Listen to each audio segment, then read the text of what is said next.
Adnan und Marco, Fortsetzung folgt, nicht jetzt sofort, denn jetzt ist der Tobi Gröber mit mir zusammen hier und wir wollen gemeinsam die nächsten Talks einleiten. Wir haben ja den ganzen Nachmittag überschrieben zu dem Thema ISPO meets Sportmarke Medien. Wir haben die Breite des Sports hier abgedeckt. Jetzt kommen wir zum zweiten Mal nach Puma auch zur Sportindustrie. Sag ein paar Worte dazu, wie geht es der Sportindustrie? Naja, die Sportindustrie, je nachdem, wo man hinschaut, geht es unterschiedlich gut, würde ich mal sagen. Gerade der Outdoor-Bereich hat natürlich in Corona-Zeiten oder Fahrrad extrem profitiert davon, dass die Menschen raus wollten als Kompensation dafür, dass sie lang drin sein mussten. Was aktuell leider dazu geführt hat, dass etwas zu viel Ware im Markt ist und das natürlich, ich sag mal, sowohl im Handel als auch in der Industrie nicht unbedingt für große Margen sorgt, sondern eher für Rotstift und Abverkäufe. Das ist die Situation. Gleichzeitig wissen wir aber auch, dass Sport und Fashion zum Beispiel immer stärker wird und ich würde mal sagen, Sport hat die Fashion mehr oder weniger abgelöst. Mhm. Und Fashion, aber eben auch Leistungssport ist dein Thema jetzt. Wir haben es überschrieben mit Impulse aus der Sportindustrie und Handel. Tobi, du bist dran. Genau, und diese Session ist jetzt auf Englisch. So, welcome everybody. Yeah, this is a topic that I think is showing what brands can do. This is showing what and how brands today need to act.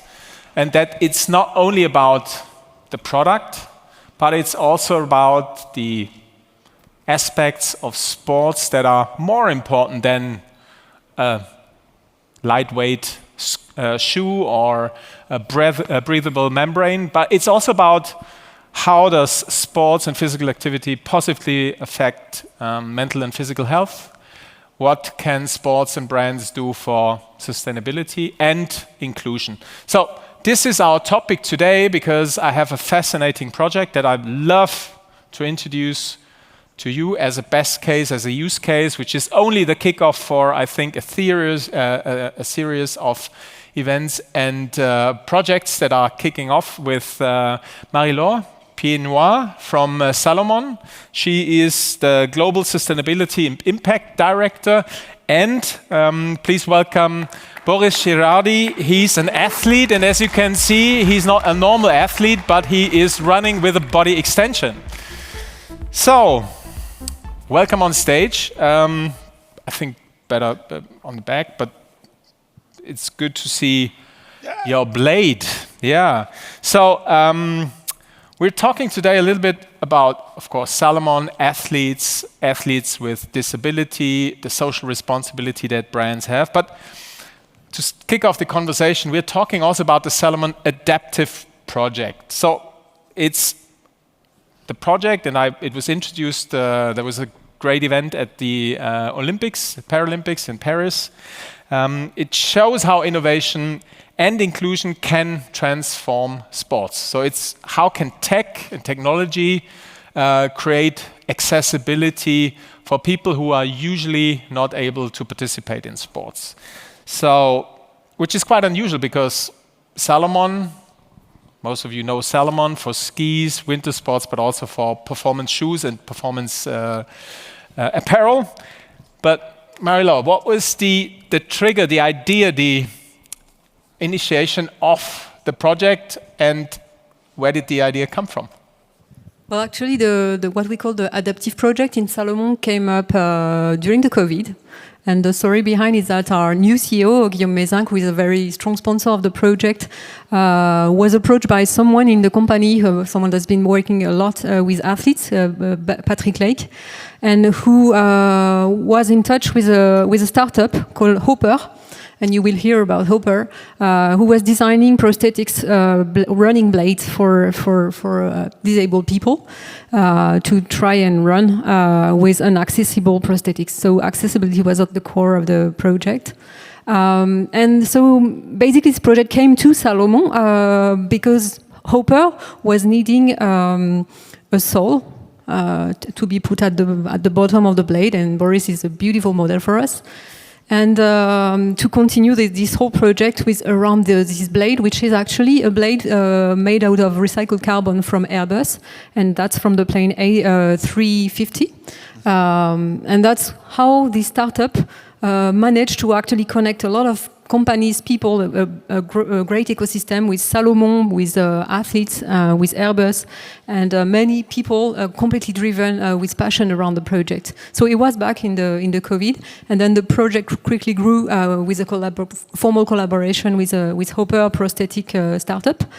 And then 2 years ago, there was another big encounter inside Salomon. So Patrick, who was leading this work with his Hopper and the athletes, he was working in the footwear department, and he met with someone, designer, in the winter sports department. And even in the Salomon company, which is a small but big company, or small, the winter world don't speak so much with the footwear world. And that's even a story of collaboration inside the company. And meeting together, they actually brought their two skills. So working on an athlete side with Hopper Prosthetics company, and on the other side, it was about design. And this pure design angle was really key to turning the project on another level, because the winter sports designer really wanted to change the way people look at the disability, and took a completely radical angle on designing not a blade, but a snowboard boot, because they were working on snowboard. And from that, he designed a snowboard boot that is actually not only working on the slopes, but has a completely new new design, completely very similar actually to a normal boot, and that completely transformed the way people can look at the handicap. But I think Boris will talk about it more. Boris, your nickname is Pied de Robot, which means Robofoot. Robofoot, yeah. Who invented the name, by the way? It's my daughter. Okay. When I had my accident, my daughter was 3 years old, and we have a game together. I chase her around the house, and when I come back from the hospital, from the re-education with my prosthetic, she said, "Dad, put your Robofoot on, then run on me," and that's it. Pied Robot was born. but how is it like? Because I think we cannot imagine how it is, because you had your accident 2019, I think it was. Yeah, exactly. Yeah. And motorcycle accident. Exactly, motorcycling. And how does it like? How does it feel? What kind of the experience is it to learn walking again with not your own feet, but apparently with the first things, it's you have to rethinking completely who you are. So you have to think about how to walk with a prosthetic before to run. So you have to learn how to walk. It's hard because it's of course painful, but also myself, I was very sportive, and so I was lost. You take something it's huge in my life off. It was impossible for me to think about a new life without sports. So sports was my therapy. So it began by walk very slowly, and then little bit running, and more, and then you have a new balance. Your body accepts the situation, but it should be first. Yeah. In the head. And then you're not only running on concrete, on roads, but you're a trail runner. Which is exactly. Extra hard, yeah. I'm trail runner, and that was the beginning of the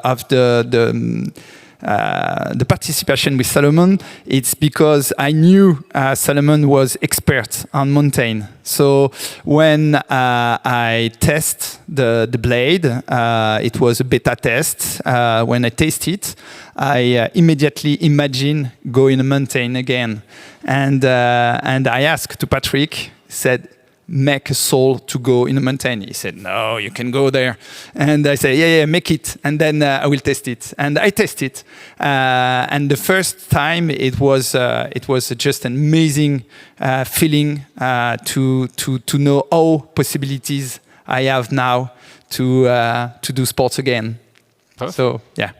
Yeah, Marie-Laure, how important is technology in the context of accessibility and inclusion for Salomon? Is that the first project that you did, and is it something that will be applied? You just mentioned the snowboard boot, so people with disabled people can now really ride a snowboard, and it looks as if you are a normal snowboarder because it have all the functionalities. Is there anything else in the pipeline? Is that the first one? Is it you're gonna spread it? Yeah, actually, it was actually incredible how the project spread into Salomon world. And we were so lucky to have athletes like Boris, inspiring us and triggering the discussion. So athlete is not the only one in the para team. He's really into trail running, but in the para team that we formed a year ago, we also have some people passionate by snowboard, which is why we developed the snowboard boots. But also we have some people that are passionate about ski touring, and so we developed a prototype for ski touring also, and that was really crazy how the people reacted, the athletes reacted about it. So we are now going to enter the phase after the reveal at the Paris Paralympics of our concepts. We are going to enter the phase of selecting some project and make sure that we can actually scale them with an accessible price, which is one of the big barriers that we need to break to be sure that people can actually enjoy the prosthetics. So it will be focusing on winter sports, and the blade is going to be, of course, it's already in development and it's commercialized by Hopper already. This one, so. Plenty of projects to develop. The things people should understand, it's at the beginning when I start to run without this blade, with blade you find in a commerce now, it was 10,000 euros. 10,000? 10,000. One blade? One blade. You go to the store shop and you ask for a pair of shoes and they say, okay, 10,000. So of course it's not accessible at all, and also the blade was made for Paralympics. So you have to run fast, 100 meters, and that's it. Me, I want to do 40 something kilometers in a mountain.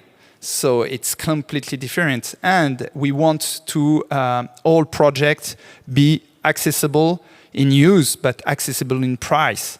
That's the game changer. And because innovation, because Salomon are involved with Airbus, with Hopper, they all together make it possible.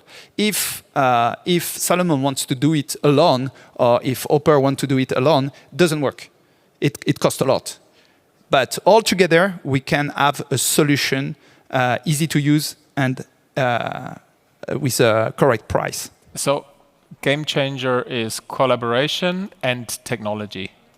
Another one is also about design. I mentioned it just a little bit at the beginning, but honestly, when you look at how design can really change the way people look at disability, it's really a game changer. So the snowboard boots, as I said, it's really been designed in a very, very beautiful way, and it looks very similar to a normal boot. And so when Sarah, another athlete, started to test it, she was queuing, to go on the ski slope on the results, and people didn't even remark it. And when I remember that Sylvain asked to the lady in front of Sarah, "Have you seen the boot?" And she was like, "Oh yes, nice." And they started discussing like totally casual, which was really impressive because it shifted the way the lady looked at Sarah. Yeah. And some other people say, "Wow, the boot is so beautiful that I want to have it, but I can't have it because I have my 2 feet." Yeah. And so it kind of reversed the way you look at disability and completely changed the game.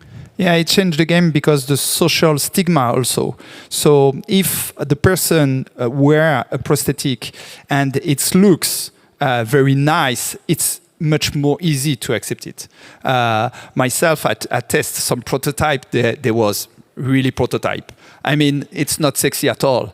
But the amazing work Salomon did on the design now, when we go to skiing, people say, "I want it." I should do something you won't be happy. Better think twice. But I know that you are not a professional athlete in terms of you're earning your life with it, but you also founded your own business to support other people with disabilities and bring them into sports. Yes, it's a non-profit organization, Level Up. It's to help people with sports to go back in life. Sports, it's so powerful. You can change life. You can change life. I mean, one of the first projects with Salomon was to bring 5 people on the top of a summit, a 3,000 meters summit. And they completely change after that. All completely change. So it's important to give back confidence, to give back trust on what they're able to do, because again, there is a lot social stigma on what is possible and what is impossible. And the first things we tell you, it's impossible. And you have a long list of impossibilities. But the doctor said that to me. He was with 2 legs. I said, you have 2 legs. I don't believe you. So I try, and then that's the change. That's the spirit, I imagine. But isn't it like, at least over the last couple of years, the development is that Paralympics are getting more attention. It's more in marketing, media, so there's more outreach, more visibility. What effect did because you both involved in the Paris Olympics, you as a Yeah, I carry the flame. Yeah, so it was a great honor to do it. I do it with my blade, and everybody in the staff said to me, "Walk, don't run, because it will be too fast." And I said, "No, impossible. I have to run with the flame." It was an honor, and I was really happy to do it with the games. Not the Paralympics, with the games. I was carry the flame, the games. And that's what's really interesting to mix. And it was almost all together. Okay, it was 15 days after the games, but it was more closer. And that's really important. But yes, it moved, but it's the minimum to do it. It's minimum to do it. We have to push. We have to work. If Salomon doesn't do what they do, there is not so much brand do it for disabled people. So we have to do it. It's the disabled people are the first discriminate people in sports. So we have to work. Oh, yeah.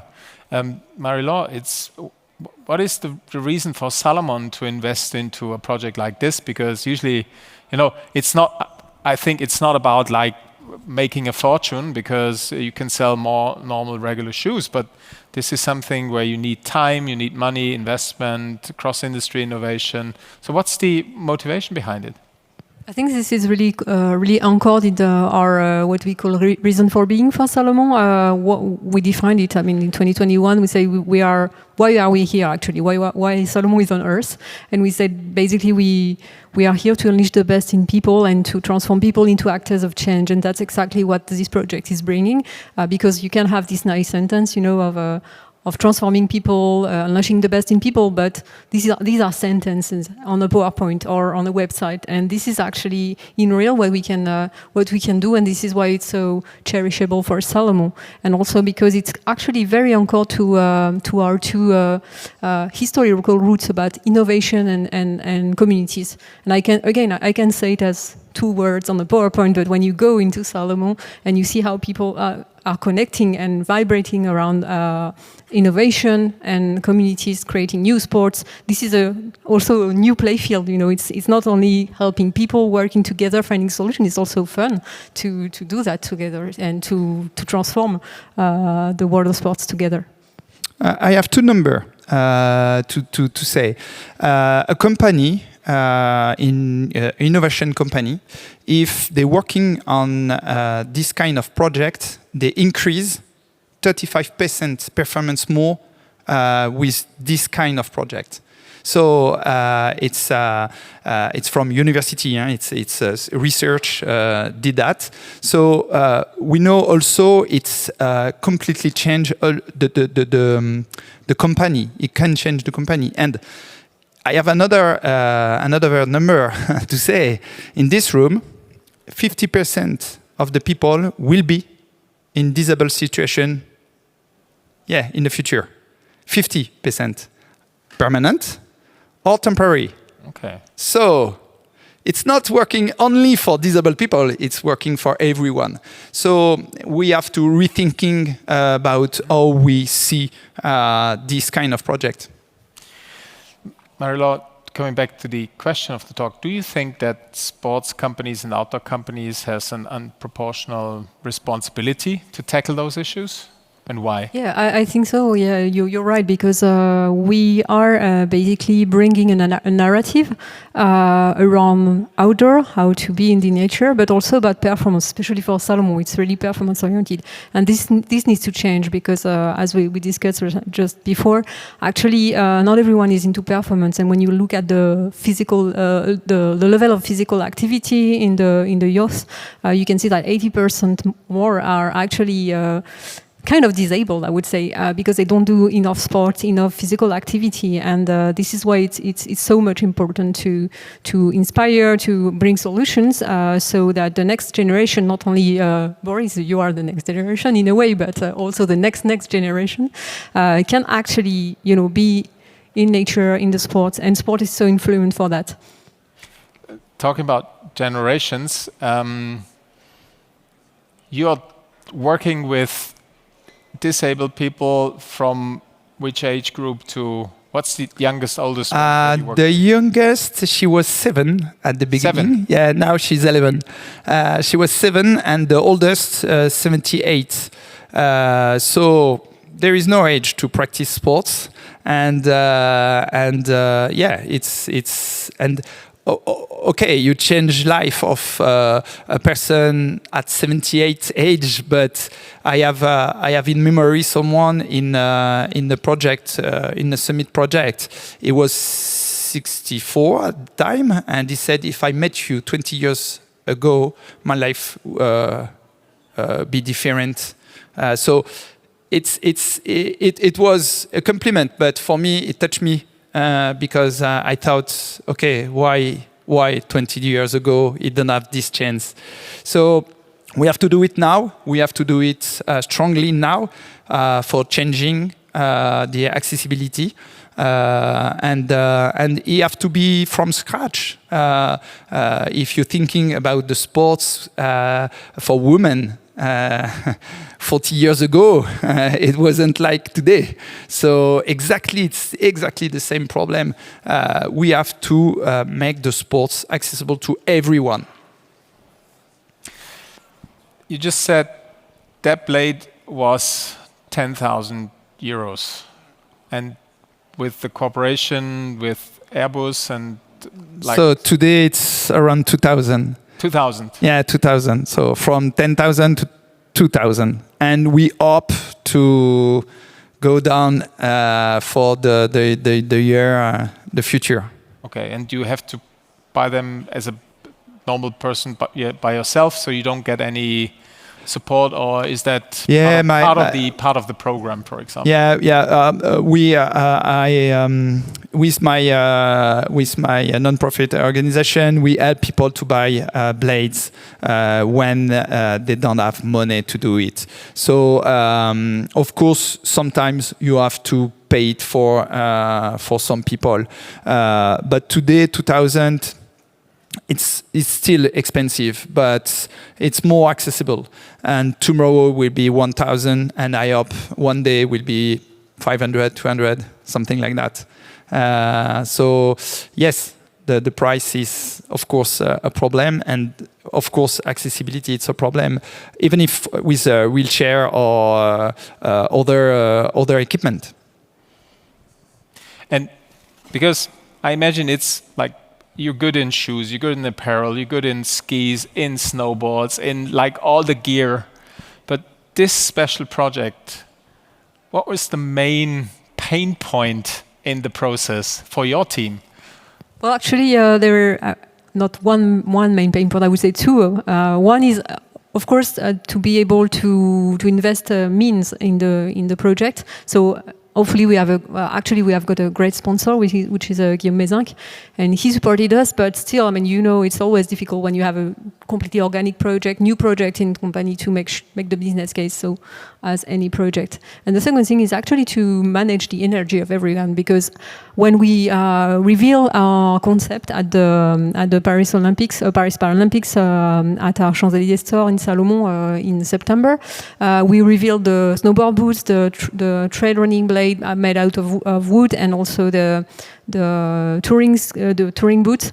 And then we posted it on social media. We got so many people connecting to us. So many athletes that wanted to test the boot right now, but the boot is actually for now just a prototype. So we have to make sure that we can actually scale it. And this energy is so massive that it can overwhelm the team. So I think this is also internal learning, that it goes so fast, which is actually a sign that, from what you said, that there is huge interest, huge need from the communities.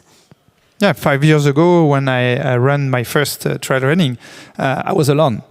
Today I can see 10 people with different disabilities going to trail running, and then I hope tomorrow will be more and more and more, and without difference. So it begin to be more accessible. So we have to work on. I'm pioneer on some way. If I can open some gates and then people can go, it's amazing. It's priceless to see someone running again for first time. Oh, yeah. So, I imagine. So we're coming to an end now, and then just like a final question to both of you is, if you have a wish that you can make to policymakers, companies, broadcasters, media, what would it be in relation to accessibility and inclusion? What does it need? It's really simple. It's just want it. I want it. I mean, you are in disability situation. You have glass. If you take it off, you don't see. And what you have in your hand, it's a prosthesis. Yes. So I want tomorrow we looking at me like we looking at you. Yeah. Without behind, without stigma social, without imagination. Just go together running. That's it, and make possible that with innovation. We can do it. We can do it. So if all people work all together, it's a little bit from each. It's make it something big. So I hope tomorrow everybody work on that subject and help with little things, but little things make big things.